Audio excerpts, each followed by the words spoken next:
ನಮಸ್ಕಾರ, ಸ್ಪೀಡ್ ನ್ಯೂಸ್ಗೆ ಸ್ವಾಗತ. ನಾನು ಚಂದ್ರಕಲಾ ನೂತನಗೌಡ. ಹಾಸಿಗೆ ಇದ್ದಷ್ಟು ಕಾಲು ಚಾಚಬೇಕಂತೆ. ಹಾಸಿಗೆಗೂ ಮೀರಿ ಕಾಲು ಚಾಚಿದ್ರೆ ಅಪಾಯ ಕಟ್ಟಿಟ್ಟ ಬುತ್ತಿ ಅಂತ ದೊಡ್ಡವರು ಹೇಳ್ತಾರೆ. ಇದು ಕೇವಲ ಹಾಸಿಗೆ ವಿಷಯ ಅಲ್ಲ, ಜೀವನದ ವಿಷಯವೂ ಕೂಡ ಹೌದು. ನೋಡಿದ್ದೆಲ್ಲ ಬೇಕು ಅಂತಂದರೆ ಅದು ತಪ್ಪು. ನಮ್ಮ ಸ್ಥಿಮಿತ ಎಷ್ಟಿದೆ, ನಮ್ಮ ಆಸ್ತಿವಂತಿಕೆ ಎಷ್ಟಿದೆ, ಅದರ ಮೇಲೆ ನಾವು ಆಸೆ ಪಟ್ಟರೆ ಉತ್ತಮ. ನಾನು ಯಾಕೆ ಈ ಮಾತನ್ನು ಹೇಳ್ತಿದ್ದೀನಿ ಅಂತಂದರೆ, ಯಾರೋ ಒಬ್ಬರು ಐಫೋನನ್ನು ತಗೊಂಡಿದ್ದಾರೆ ಅಂತ ಕೈಲಾಗದವರು ಕೂಡ ಐಫೋನನ್ನು EMIಗಳಲ್ಲಿ ತಗೊಂಡು ಇವತ್ತು ಕಟ್ಟಲಾಗದ ಪರಿಸ್ಥಿತಿ ಎದುರಿಸ್ತಾ ಇದ್ದಾರೆ. ನೋಡಿ, ಈ EMI ಅನ್ನೋದಿದೆಯಲ್ಲ, ಅದು ಬಿಡಿ ತಿಂಗಳ ಎಲ್ಲರೂ ಕೂಡ ಕಟ್ಟುವಂಥದ್ದೇ. ಆದರೆ ಆಸೆಗೂ ಮೀರಿ, ಮಿತಿ ಮೀರಿ ಈತ ತನ್ನ ಕೈಲಾಗದೇ ಇದ್ದರೂ ಕೂಡ ಐಫೋನನ್ನು EMIಯಲ್ಲಿ ತಗೊಂಡಿರ್ತಾನೆ. ಕೊನೆಗೆ ಆಗಿದ್ದೇ ಬೇರೆ. ನನಗೆ ಸಾಯುವುದೊಂದೇ ದಾರಿ, ಐಫೋನ್ EMI ತಂತು ಮಹಾ ದುರಂತವನ್ನು. ಕೇವಲ ಆತ ಒಬ್ಬ ಸಾಯಲೇ ಇಲ್ಲ, ಆತನ ಜೊತೆಯಲ್ಲೇ ತನ್ನ ತಂದೆ ತಾಯಿಯನ್ನು ಕೂಡ ಪ್ರಪಾತಕ್ಕೆ ಎಳ್ಕೊಂಡೇ ಬಿಟ್ಟ. ಹೌದು ವೀಕ್ಷಕರೇ, ದುಬಾರಿ ಐಫೋನ್ ಖರೀದಿಸಿ ಅದರ ಕಂತು ಅಂದರೆ EMIಯನ್ನು ಪಾವತಿಸೋದಕ್ಕೆ ಹಣದ ಸಮಸ್ಯೆ ಎದುರಾದ ಹಿನ್ನೆಲೆಯಲ್ಲಿ ಕುಟುಂಬದಲ್ಲಿ ಉಂಟಾದ ಜಗಳ ಕೊನೆಗೆ ಭೀಕರ ದುರಂತಕ್ಕೆ ಕಾರಣವಾಗಿದೆ. ಮಹಾರಾಷ್ಟ್ರದ ಸಂಭಾಜಿನಗರದ ಬೆಟ್ಟದ ಮೇಲಿಂದ ಬಿದ್ದು ತಂದೆ ತಾಯಿ ಮಗ ಸಾವನ್ನಪ್ಪಿದ ಪ್ರಕರಣಕ್ಕೆ ಇದೀಗ ಟ್ವಿಸ್ಟ್ ದೊರೆತಿದೆ. ಒಂದು ಕಡೆ ಕುಟುಂಬದ ದುರಂತ ಅಂತ್ಯಕ್ಕೆ ಐಫೋನ್ ಸಾಲ ಕಾರಣ ಅನ್ನುವ ಅಂಶ ಬೆಳಕಿಗೆ ಬಂದಿರುವಂಥದ್ದು. ನೋಡಿ, ದುಬಾರಿ ಐಫೋನ್ ಖರೀದಿ ಮಾಡಿ ಅದರ EMI ಕಟ್ಟೋಕ್ಕಾಗಿಲ್ಲ ಅನ್ನುವಂತಹ ಕಾರಣಕ್ಕೆ, ಅಂದರೆ ಮನಿ ಪ್ರಾಬ್ಲಮ್, ಹಣದ ಸಮಸ್ಯೆ ಎದುರಾದ ಕಾರಣಕ್ಕೆ ಕುಟುಂಬದಲ್ಲಿ ವೈಷಮ್ಯ, ಜಗಳ, ಕೋಪ, ಬೇಸರ ಎಲ್ಲವೂ ಇದೀಗ ಭೀಕರ ದುರಂತದಲ್ಲಿ ಅಂತ್ಯ ಆಗಿದೆ. 18 ವರ್ಷದ ಯುವಕನನ್ನ ತಂದೆ ತಾಯಿ, ನಮ್ಮ ಹತ್ರ ದುಡ್ಡಿಲ್ಲಪ್ಪ, ದಯಮಾಡಿ ನೀನು ಇಂಥ ನಿರ್ಧಾರವನ್ನು ತಗೋಬೇಡ, ದಯಮಾಡಿ ಇಂತಹ ಸಾಯುವ ಯೋಚನೆಯನ್ನು ಮಾಡಬೇಡ ಅಂತ ಪ್ರತಿ ಬಾರಿ ಅವರನ್ನು, ಆ ಹುಡುಗನನ್ನು, 18 ವರ್ಷದ ಹುಡುಗನನ್ನು ಮನವೊಲಿಸೋದಕ್ಕೆ ಪ್ರಯತ್ನ ಪಡ್ತಾರೆ. ಆದರೆ ಆ ಪ್ರಯತ್ನ ವಿಫಲ ಆಗುತ್ತೆ. ತಂದೆ ತಾಯಿಯೂ ಕೂಡ ಮೃತಪಡ್ತಾರೆ. ಹೌದು, ನೋಡಿ, ದೃಶ್ಯವನ್ನು ಗಮನಿಸಬಹುದು ನೀವು. ಘಟನೆ ನಡೆದ ಸಂದರ್ಭದಲ್ಲಿ ಪೊಲೀಸರು ಹಾಗೆ ಅಗ್ನಿಶಾಮಕ ಸಿಬ್ಬಂದಿ ಸ್ಥಳದಲ್ಲಿರ್ತಾರೆ. ಸುರಕ್ಷತಾ ಜಾಲವನ್ನು ಯಾಕೆ ಅಳವಡಿಸೋದಕ್ಕೆ ಸಾಧ್ಯ ಆಗಲಿಲ್ಲ ಅಂತ, ಸ್ಪಷ್ಟ ಆಗಲಿಲ್ಲ ಅಂತ ಅವ್ರಿಗೂ ಕೂಡ ಬೇಸರ ಆಗಿದೆ. ಆರಂಭದಲ್ಲಿ ಯುವಕ ಖಿನ್ನತೆಯಿಂದ ಬಳಲ್ತಾ ಇದ್ದ ಎನ್ನುವ ವರದಿಗಳು ಬಂದಿದ್ರು. ಈ ಕುರಿತು ಪೊಲೀಸರು ಇದುವರೆಗೆ ಯಾವುದೇ ಅಧಿಕೃತ ಮಾಹಿತಿಯನ್ನು ಕೊಟ್ಟಿಲ್ಲ. ಕುಟುಂಬದೊಳಗಿನ ವಿವಾದ, ಇತರ ವಿವರಗಳ ಬಗ್ಗೆಯೂ ತನಿಖೆ ಮುಂದುವರಿತಾ ಇದೆ. ನೋಡಿ, 18 ವರ್ಷದ ಕುನಾಲ್ ಅನ್ನುವಂಥ ಯುವಕ ಇತ್ತೀಚೆಗಷ್ಟೇ ಐಫೋನನ್ನು ಖರೀದಿ ಮಾಡಿರ್ತಾನೆ. ಆದರೆ ಅದರ EMI ಕಂತುಗಳನ್ನು ಪಾವತಿಸೋದಕ್ಕೆ ಆಗ್ತಾ ಇರೋದಿಲ್ಲ. ಈ ಹಿನ್ನೆಲೆಯಲ್ಲಿ ಕುಟುಂಬದವರ ಬಳಿ ಹಣವನ್ನು ಕೇಳ್ತಾನೆ ಇರ್ತಾನೆ, ಪೀಡಿಸ್ತಾನೆ ಇರ್ತಾನೆ. ಪಾಪ ಎಲ್ಲಿಂದ ಕೊಡ್ತಾರೆ ತಂದೆ ತಾಯಿ? ಸಾಲ ಸೂಲ ಮಾಡಿ ಮಕ್ಕಳು ಓದಲಿ ಅಂತ ಕಾಲೇಜ್ಗಳಿಗೆ ಲಕ್ಷ ಡೊನೇಷನ್ ಅನ್ನು ಕೊಡ್ತಾರೆ. ಅವರಿಗೆ ಸ್ಟೈಲ್ ಆಗಿ ಕಾಲೇಜ್ಗಳಿಗೆ, ಸ್ಕೂಲ್ಗಳಿಗೆ ಹೋಗಲಿ ಅಂತ ಪಾಪ ಸಾವಿರಾರು ರೂಪಾಯಿ ಬಟ್ಟೆ ತಕ್ಕೊಡ್ತಾರೆ. ಬುಕ್ಸು, ಬ್ಯಾಗು, ಶೂಸು, ಬೈಕು, ಹೀಗೆ ಎಲ್ಲ ಕೊಡ್ತಾರೆ.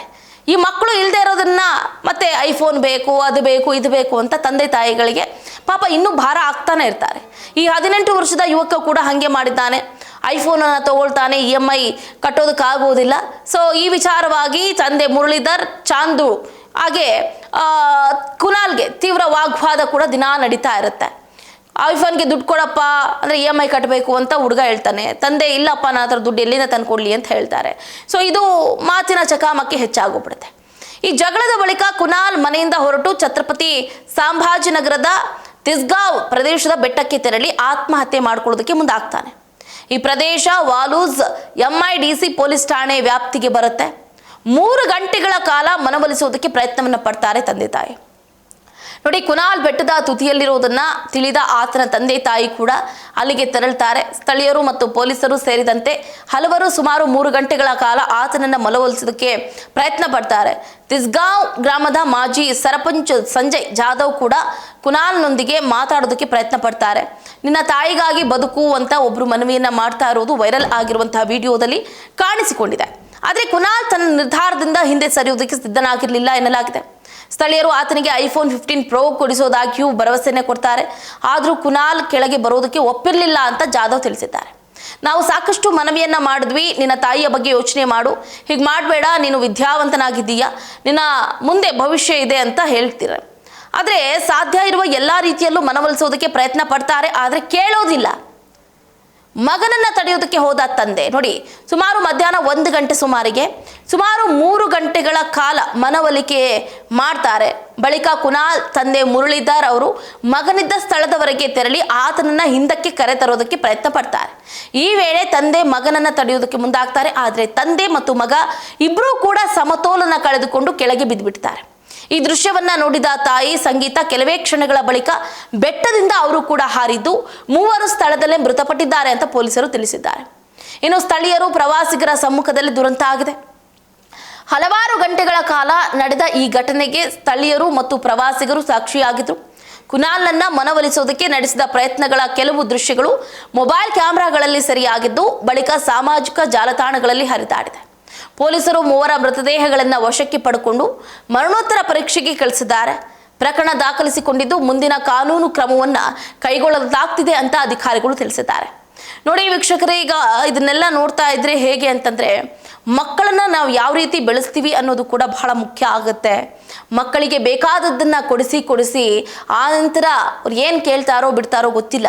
ಬಟ್ ಮಿತಿ ಮೀರಿ ನಮ್ಮ ಕೈಲಿ ಆಗದೇ ಇರೋದನ್ನು ಕೂಡ ಕೊಡಿಸುವಂತಹ ಪ್ರಯತ್ನವನ್ನ ತಂದೆ ತಾಯಿ ಮಾಡ್ತಾರೆ. ಆದರೆ ಈಗಿನ ಮಕ್ಕಳು ಅದ್ಯಾವುದನ್ನು ಕೂಡ ಅರ್ಥ ಮಾಡ್ಕೊಳ್ತಾ ಇಲ್ಲ. ತಂದೆ ತಾಯಿ ಪಾಪ ಅಷ್ಟು ಕಷ್ಟಪಟ್ಟು ಕೂಲಿ ನಾಲಿ ಮಾಡಿ ಸಾಕಿ ಸಲುತ್ತಾರೆ, ಅದ್ಯಾವುದು ಕೂಡ ಅವರಿಗೆ ಕಣ್ಣಿಗೆ ಕಾಣೋದಿಲ್ಲ. ಅವ್ರಿಗೇನೋ ಯಾರೋ ಒಬ್ರು ಮಾಡ್ತಾರೆ, ನಾವು ಕೂಡ ಮಾಡೋಣ ಅನ್ನುವಂತಹ ಮನಸ್ಥಿತಿ ಇರುತ್ತೆ. ದಯಮಾಡಿ ಅಂತಹ ಮನಸ್ಥಿತಿಯನ್ನ ಹೊಂದಬೇಡಿ. ಈಗಾಗಲೇ ನಾನು ಹೇಳಿದೆ, ಕಾಲಿದ್ದಷ್ಟು ಅಂದ್ರೆ ಹಾಸಿಗೆ ಇದ್ದಷ್ಟು ಕಾಲ್ ಚಾಚಿದ್ರೆ ಉತ್ತಮ. ನಮ್ಮ ಪರಿಸ್ಥಿತಿ ಹೇಗಿದೆ ಅದರ ಅನುಸಾರವಾಗಿ ನಾವು ಬದುಕಿದ್ರೆ ಉತ್ತಮ ಅನ್ನುವಂತಹ ಮಾತು ನಿಜಕ್ಕೂ ಕೂಡ ಒಂದು ಒಳ್ಳೆಯ ಸಂದೇಶವನ್ನು ಕೂಡ ಕೊಡುತ್ತೆ. ಸೊ ಹಾಗಾಗಿ ತಂದೆ ತಾಯಿಗೆ ಈ ರೀತಿಯಾದಂತಹ ನೋವನ್ನ ಕೊಡೋದಕ್ಕೆ ಹೋಗಬೇಡಿ.